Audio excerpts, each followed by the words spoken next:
kwa mdogo wangu unanifuata sana.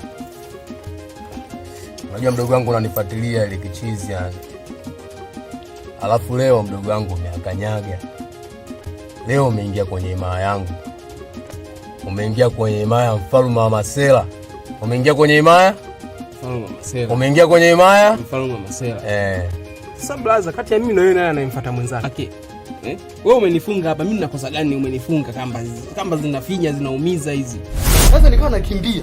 Nilicho kukimbia tukanikamata nakwambia kanibuli. Begani.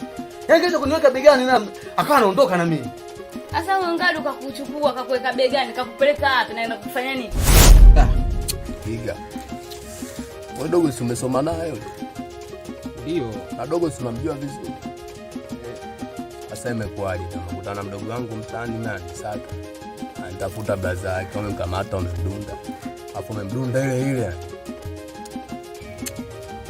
Sasa blaza, hayo yote yanatoka wapi? Yule dogo mimi kajichanganya. Au sio? Kwa dogo kajichanganya.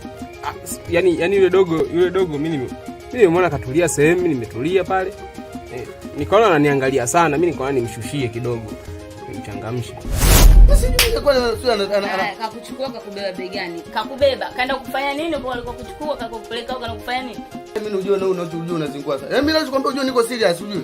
Yaani kitu cha kumuona tunakwambia. Yaani kiki ndisa unyira namna akate pa ikudi hapa. Kweli kile lwadi ani vile pa backup hapa. Hapa isa uwe kuna nene. Sasa manyika anahusu dakika na nene. Mwana mdimi huyo. Ndugu wangu mimi nakutamani, alafu mimi nakutamani sana, alafu mimi nakutamani ile kichizi.